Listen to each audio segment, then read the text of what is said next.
What's up, guys? Welcome back to the Deep Dig Sports Pod. I'm your host, Drew, with my other host right here next to me. What's up? It's D. Good to see you again. Today, we are jumping on a bunch of stuff. Obviously, there has been traction in free agency. We're going to go over the 49ers moves, such as Javon Hargraves. That's a big pull. The 49ers losing a couple guys in Mike McGlinchey and Jimmy Garoppolo. We're going to go over just free agency across the league. But before we get into that, just go ahead and hit that like button. Go ahead and subscribe to the channel and hit that notification bell because we're going to be dropping stuff all throughout this NFL offseason. Yeah, and I think we're going to specifically focus on right now the 49ers defensive line moves. Obviously, the big one is Javon Hargrave signing a 4-year, $84 million deal. But to start, I kind of want to go around the other guys. Like we signed a Clelin Ferrell. We brought back Kevin Givens, T.Y. McGill. And, I mean, I guess you could throw in Demetrius Flanagan-Fowles, even though he is a linebacker. But what do you think of how our defensive line is shaping up in San Francisco? I think it's actually looking good. You got 3 certified ass kickers in Eric Armstead, now Javon Hargraves, which is a huge, it's not that the Eagles didn't want Javon Hargraves. It's that they, when you have so many people up for extensions and hitting free agency, you have to really pick and choose who you're going to be able to bring back. It's just one of those things they barely even got Darius Slay back. And that was because CJ Gardner-Johnson actually declined an offer from them. And all of a sudden they found this money that they were expecting to lose. So that's just one of those things. It's not that he was a bad player. It's that, hey, just didn't make sense for their cap. But that's a huge win for the 49ers. As far as the rest of the guys, we'll see how it ends up going out. The 49ers do have a really good propensity with Chris Kasarik there to build out these guys and really harness all of their potential. It really does hurt to lose a guy like Charles Omenihu and even Hassan Ridgeway, just guys that were really solid in the rotation. So we'll see how they build out the rotation moving forward. How are you feeling about it? I mean, I'm just believing in the process of what this team has done the last couple of years. Omenihu we got for nothing. No one wanted him.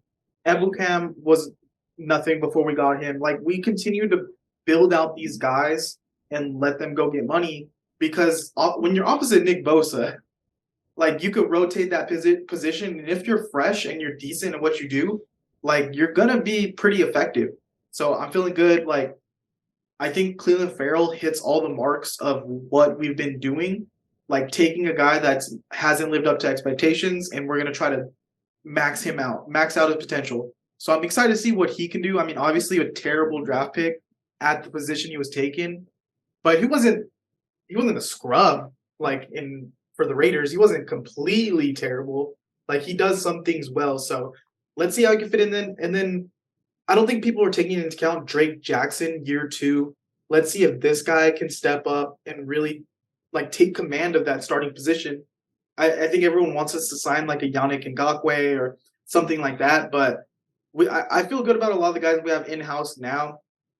And we have a draft coming up where we have 1,000 picks. So get a couple D linemen in there, we're looking pretty solid. And that's exactly what I was thinking. I know that they're going to take a D lineman. I'm guaranteeing you they're going to take another quarterback with one of those picks. And I'm pretty sure they're going to also look to fill out the DB squad as well. So, they maxed out on comp picks. So there's a lot of mid to later round picks for the 49ers, even though they don't have a first or a second. And with that, yeah, Drake Jackson is there. We've seen that he showed flashes. To be honest, he is going to have to show a little bit more. I know this is more football than he's actually played previously. So if we can get even productivity out of him for, would you say 10 games? Would you be happy with that? If you get 10 solid games from Drake Jackson, that's awesome. I think that he showed some crazy stuff a few here and there. He showed flashes last season.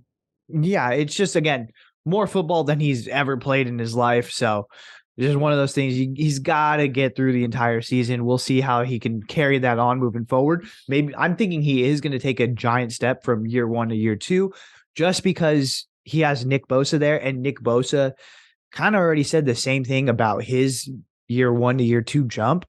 Hey, it was just so much going on. You have to worry about, hey, who is going to draft me? Where am I going to get drafted? I have to do all of these events.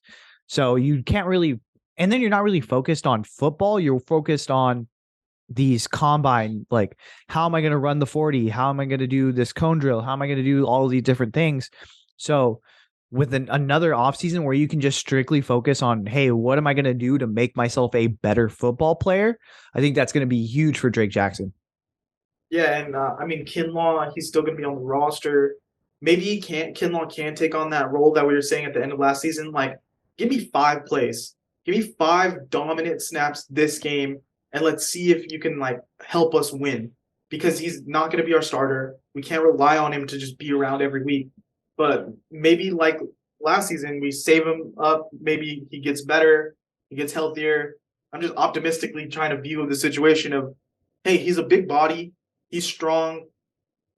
His knee hasn't held up, but maybe if we let him get healthy, he gives us a key snap or two in a crucial game. Do you think he has that in him, or he's just washed? I don't even know if you'll have the opportunity, if I'm going to be completely honest with you. Like, it's just one of those things. Is he going to be available? Is he not going to be able to fly to away games because his knee's going to swell up? Like, that's just weird things that have been happening with him. And it's just one of those things. Like, are you really going to have to rely on him? Because you have Eric Armstead and Javon Hargraves, again, 2 certified studs that we've seen. We know what their character is, and we know that game in, game out, they're going to be there, and they want to be in on the most crucial plays. Are they going to give up the most crucial play just to have Kinlaw hit the field? I don't think so. So, and even then, like, the 49ers defensive line is always a coveted position. Like, they have such a killer rotation, and you have to be a dog to hit the field. I just don't know. Like, you just can't give him those shots if you're taking it away from someone else who actually wants to make a difference. You know what I mean? Well, you guys let us know in the comments. Do you think Kinlaw is going to be in the rotation? Do you think he could get cut? Like, how do you think he's going to do? Over under 2.5 sacks next year for Kinlaw. I would no. I would go take the under. Right. Honestly, as soon as he hits, like, if there's any hint of an injury, I would be I would expect him to be cut. And so we'll see if he makes it through training camp. Well, let's move on to the offensive side of the ball, because 49ers made a little sneaky good move picking up Sam Darnold at quarterback. What are your initial thoughts on that move and what it means for the quarterback room? At first, I thought it was ridiculous. I was like, okay, like, cool. That's a good move. And then people were like, is Sam Darnold going to take the backup spot? Is Sam Darnold going to actually start in preseason games when Brock Purdy's going to be out? Like, and I just couldn't compute why that would be the case. And then the more I thought about it, it's like, okay, this he's so young still. He's what, 25, 26? Right now, he's going to be 25 next season. I mean, 26 next season. So he's still really young. He's actually seen a lot of football. The one thing is he hasn't been healthy throughout any season he's played, but he's also had a lot of clown coaches. So it's one of those things like, okay, like, we've seen flashes. We've seen a little bit here. We've seen a little bit there. That makes you think Kyle Shanahan should be able to get a lot out of this guy. And it actually speaks volumes that he actually played on a team with Steve Wilkes, who was the interim head coach, and Christian McCaffrey, who is one of the reasons why I was thinking that they wouldn't want Baker Mayfield, because Christian McCaffrey already worked with them and didn't like him. And that's the opposite with Sam Darnold. He actually would vouch for him. And they had to ask those 2 guys who were in the room with him. So it does give him like a gold star. Like, hey, like, they believe in him. Kyle, you should go ahead and take a look. And Kyle obviously checked the tape and he validated it. Like, yeah, I see something here. I mean, if you told me last year or a couple of years ago we'd had Sam Darnold, I'd probably complain about it. But now, sitting back, looking at the move, I'm like, all right, he was linked to them before. I think he could run a Kyle Shanahan offense. He has some raw talent, and he's still really young, but also he's a vet. Like, he's played a lot of ball, and he's not going to be seeing ghosts with the Kyle Shanahan offense. I'm telling you that right now. I think he has a chance. He has the right mindset of like, hey, I'm going to come in, I'm going to soak up all the information, I'm going to do my best, which is like, you never heard him complain last year that Baker Mayfield came in and was like challenging for the job and took the starting position. Mm-hmm. So I think he works well in this, like, just in the mindset. I think he really has the opportunity here to potentially beat Trey Lance out in camp for that starting position. Because, I mean, look at what Kyle's done with guys with way less talent, with a Nick Mullins, with a CJ Beathard. Like, now you're bringing in this guy who was a first round pick who, like, let's be honest, he had some trash teams that he played with. Now let's see what he can do with a guy like Kyle Shanahan. I mean, my pick is for Brock Purdy to come back and be healthy and be our starting quarterback. But is it even out of the question that, say, Sam Darnold looks great in camp, he starts like 2 or 3 games for us, and then Brock Purdy goes down again, and maybe Darnold's in the conversation like, hey, maybe we bring him back another year, and like maybe eventually he keeps balling out, like he could be a guy here. Yeah, and that's the one thing I was a little hesitant on is, okay, I even told you before when we were talking about the backup QB market, like if we brought in a guy like a Gardner Minshew, a Taylor Heineke, a Sam Darnold, that means that we're more than likely not going to be getting looks at Trey Lance in preseason games just based off of, hey, if this guy can throw the short and medium passes with consistency in practice, more than likely Kyle Shanahan is going to roll them out there with the starting team. Maybe they rig it and they're like, hey, we just need to see what Trey Lance does. You get team 1 reps. Like, let's go ahead and do it. But it's not far fetched to think like Sam Darnold can get team 1 reps and will take the majority of it. And so it's like, okay, you invested all of this, all these assets into Trey Lance. Do you really want to not see what he has? Do you really want to go another season? Or even then, like, not pick up his 5th-year option without really knowing what you have at quarterback there? Or do you just want to just be like, hey, you know what? Chalk it up. We're going to take our L. We don't believe, 1, that he's a starter here, or 2, that he's going to be a starter anywhere else. Because if you thought he was going to be a starter anywhere else, you're not getting Sam Darnold. You're not even like thinking about Sam Darnold being the number 2 guy. So you're getting like a David Blau or something. Yeah, you're getting a David Blau. You're getting a Colt McCoy. You're getting you're bringing out Phillip Rivers. Like, you're doing one of that. You're getting an old, just backup quarterback. But to get someone who has the potential or could have the potential to be a starter caliber in this league, again, it does speak volumes about what the coaching staff and the front office thinks about Trey Lance. But I mean, maybe he proves us wrong and he goes out and balls out and everything's a mute point at this point. But I mean, same could be said about Sam Darnold. Yeah, I just want to make this clear. We do not dislike Trey Lance. No, if he comes out and plays great and we're gonna be earns happy. The starting job, I will be happy if he turns into the guy that I thought he could be when we drafted him. But realistically, Brock Purdy looked amazing in this offense. I think he earned the job. And if Sam Darnold looks better than Trey, then I want him to lead our team next year in the beginning of the season so we can be in prime position for playoffs. And so it really on if Trey looks good or not. That's really the question. And if he does everything he needs to do, then Sam Darnold, it's a mute point. Like, it doesn't even matter what Sam does. Yeah, and I think that's the thing. Like, it's not like we're Trey Lance haters. We actually were really proponents of him when it came to him and Jimmy G. We wanted Trey Lance because we wanted to see, again, you need actual game time. You need to be on the field. In order to be an NFL quarterback, you need to be on the field and you need to be constantly improving. Again, take the Josh Allen approach. If you just take the licks in the beginning, then hey, it doesn't happen. And you're a big computer when you're a quarterback. You're just taking on all this information and you see different looks and you're able to assess and move forward and actually use those physical tools that Trey Lance has. But since he hasn't, it's just one of those things, like how much time now in a must-win, like win-ready team, ready to go to the Super Bowl, can you really take from that? Can you take that huge step back in order to move forward? Or are you going to just go with Brock Purdy, who's already shown, hey, I have game film. Go ahead and check the tape. I was one of the best quarterbacks in the league when I actually played. Yeah, and I just want to say, like, the main argument I see of Trey Lance fans, people who want Trey Lance to be the guy, their main argument is he's only played 5 games. How can you replace him, or how can you say he's bad? That is not a positive that he's only played 5 games. That is a negative. He is a guy that came in raw and he needed to play in order to get better. Now it's so many years since he's played. And the argument of saying, like, well, he's barely played, that is not a good thing. We wanted him to play a full season so that now we could be like, wait, listen, he might have went through some growing pains, but he's learned from that, and now he could go into the season and really be the guy. If you're going to use the argument of playtime, then why aren't you saying that Brock Purdy's played a lot now and he's looked good in his playtime, but you're going to use the argument of playtime for Trey Lance? Like, you can't use that's a double standard right there. That doesn't make sense. So the fact that he has not played a lot is bad for him and for the team.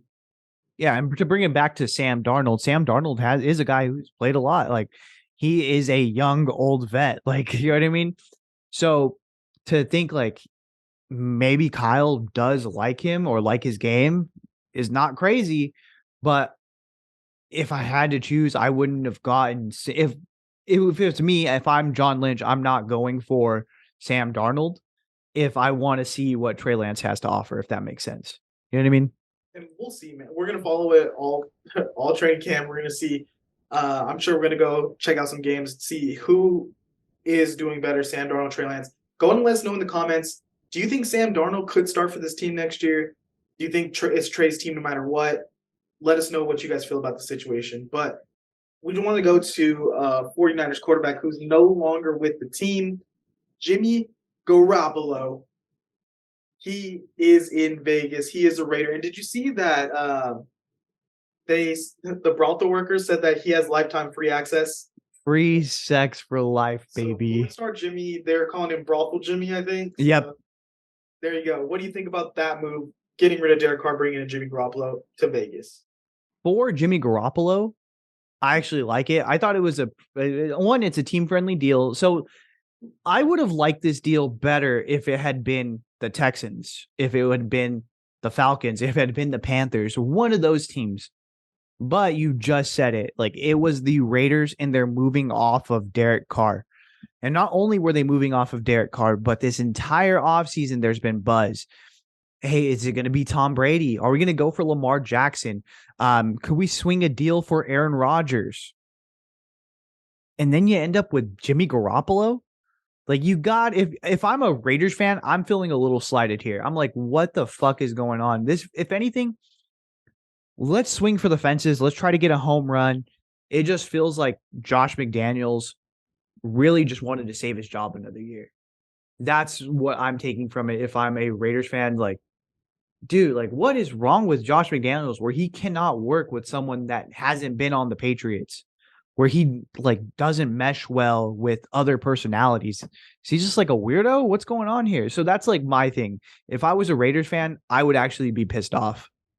Yeah, and especially if they got Jimmy, and I was thinking, man, this offense is going to be pretty good. But then they immediately trade Darren Waller. And so Josh Jacobs is kind of on the way out because he got franchise tag. And then you have Devontae Adams, who's kind of unhappy with the situation. And he was kind of advocating for them to get Aaron Rodgers. So did this team get better? No, I don't believe it got better. I don't believe it got better, especially Darren Waller being gone is a huge blow. That's one of their like main offensive weapons. And yeah, you could be like, okay, the last few years his productivity kind of dipped. But last year, again, like everyone's productivity dipped. Besides Devontae Adams is going to get his. But Josh McDaniels needs to step it up. And maybe this is part of it. Maybe he brings in Jimmy Garoppolo. And like I was saying, he needs someone to advocate for him, like, and create that buy-in. Hey, this is how coach does it. Coach knows what he's talking about. This is what we're going to do, and we're going to do it successfully. Maybe that's what it is. But if anything, like, it just doesn't feel like an upgrade. It feels like it's going to be another stagnant season for the Las Vegas Raiders. Yeah, if you put Aaron Rodgers, even Lamar Jackson up on the board, and then you say, well, we're going to go with Jimmy Garoppolo, it's a pretty big letdown. I don't think he's an upgrade over Derek Carr. And then their offense, so they signed Jacoby Myers, 3 years, $33 million. They added Philip Dorsett, OJ Howard, Austin Hooper. They bring back Amir Abdullah, and they bring back Josh Jacobs on a non-exclusive tag. So Yeah, are those guys gonna replace the productivity of Darren Waller? Maybe. I know OJ Howard looked pretty good last season, but they're not a star tight end like they had in house. And then Jacoby Myers. I mean, I'm not a big Jacoby Myers guy. I don't know about you. I'm not. I don't think that's a great number two. So you're putting basically everything on Jimmy Garoppolo working well with Devontae Adams. And do you think that's a good combination? One thing I will say about Jimmy Garoppolo, honestly, I think we're going to look back on Jimmy Garoppolo's 49ers tenure in like 5, 6, 7, 10 years from now. And we're going to look back and be like, damn, they were actually a really successful team. And I think Jimmy's tenure right now is just maybe it's a little too soon. It's a little too like, a lot of it does leave you feeling like, fuck, what if Jimmy would have played, or hey, if this one play would have went a little bit different, if this guy didn't get hurt. But say what you want, he's game. He's ready to roll. He's not afraid to back, like he will not back down for any of these teams in the AFC West. I think he thinks like, I can do it. Let's go ahead and roll with it. And so that's one thing I will give him is he will bring that attitude at quarterback.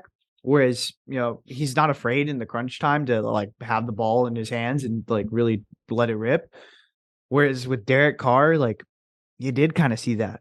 You did kind of see at the end of games where it's like, I don't really know. I'm going to throw it out of bounds. I'm going to, dive for the pylon and let the ball go and have it be a touchback. I'm going to, not do great in cold weather games. So I think at certain points it's an upgrade, but overall consistency in play, no, Derek was better, but no, You see the guy, the fan that told Jimmy he's very handsome. no. Jimmy's like going in saying hi to the fans, and he's like, there's like a dude like, I'm gonna get a number 10 jersey, and Jimmy's like, let's go, and he goes, you're very handsome. And he goes, I don't know what to do with that. So Jimmy's gonna get a lot of love out there. But let's just wrap up today. I want to talk about a guy that blocked for Jimmy for a few years, Mr. McGlinchey. He goes to Denver on a crazy deal, $87.5 million for Mike McGlinchey to play and block for Russell Wilson in Denver. What do you think? How do you think Denver fans are going to feel halfway through the season when they get a load of McGlinchey? They're going to be pissed. And I'm not saying that because he's a bad tackle. I think we've seen he's like an okay tackle. Like he's good in the run game. He is horrible in the pass game. And the one thing that you have with Russell Wilson is he thinks he's still an athlete. He thinks he could still maneuver and get away from people, and he just can't. Or last year, he just couldn't. Maybe this offseason, he has that mobility again. He like works on his foot speed and quickness. He just got knee surgery. He got orthoscopic knee cleanup. Maybe you clear it out and you're ready to go and everything. It's another wheel, but that's the one thing with Mike McGlinchey is there's just too many sacks given up in the pass game. So to pay a guy that much and have him still be a question mark on your right side, it's pretty bad. I mean, obviously the 49ers are still, they're going to feel it because tackles are not just, they don't grow on trees. But do I think that the 49ers can make up for it and get maybe 80% of what Mike McGlinchey was for a lot less? Yeah, I think so. I think that's very possible. So if I was the Broncos, I'd be pissed, but I kind of not really. I mean, I understand where they're coming from. They need to do something to protect Russell Wilson, and they don't have a first or a second round pick this year. So what else were you going to do?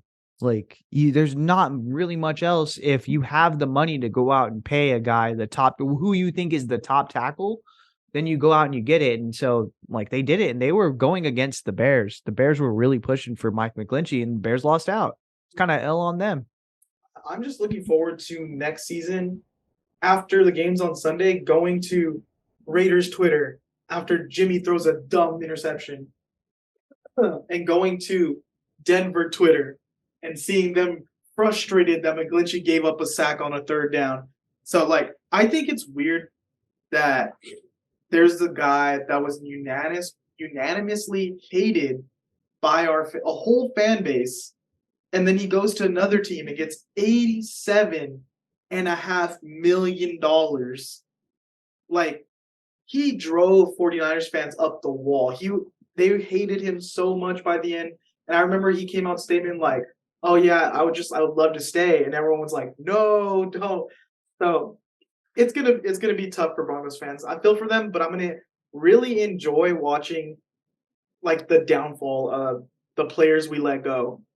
And like I think Jimmy's gonna struggle. Like he's gonna throw dumb interceptions like we watched him throw in San Francisco, and it's gonna be magnified because he doesn't have as good of a team around him to like pick up the slack. And McGlinchey, same thing. Like Rusk isn't as great as he used to be, and when you minimize his opportunities on third passing downs, you're really gonna magnify the mistakes that McGlinchey's gonna make. And so for you, like, who do you think will have if these two do have bad seasons? Who do you think is going to have either a bad season or the worst bad season between Mike McGlinchey and Jimmy Garoppolo? I think by the end, if the Raiders draft a young quarterback, by the end of the year, he's going to be the starter. I don't think Jimmy's going to be their option. McGlinchey, they have to ride it out. So, I mean, he's not completely terrible. He's going to make mistakes here and there, but it could be like Russ trying to roll out so much and do all this shit. So you're like, he's running right into like McGlinchey's guy, Yeah. kind of situation. So it could be McGlinchey, but in the long run, I think if they draft someone, Jimmy's going to get replaced. See, I'm of the opposite. I think it's going to be Mike McGlinchey by a landslide. I think Russell Wilson is going to make him look worse than what he is. And I think it's going to be pretty bad. I think people are going to be pissed. And I think Russell Wilson is going to then shift the blame to the O-line.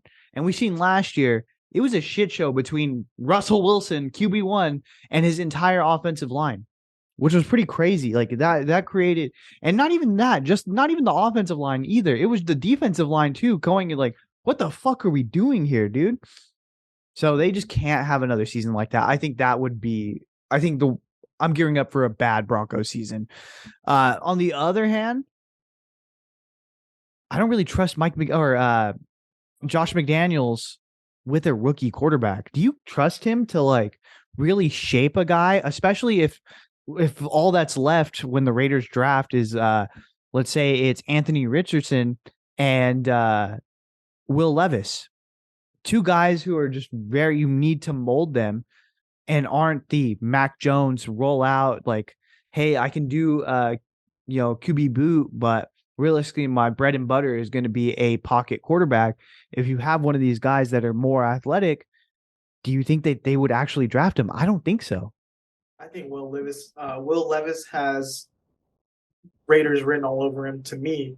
But we're going to get into that another day. We're going to talk quarterbacks some other time. I think we're going to wrap it up here. Go ahead and let us know in the comments. Who do you think is going to be worse next year, McGlinchey or Garoppolo? And like and subscribe. We appreciate you guys. We're going to drop some new content all week. So. All right. Later.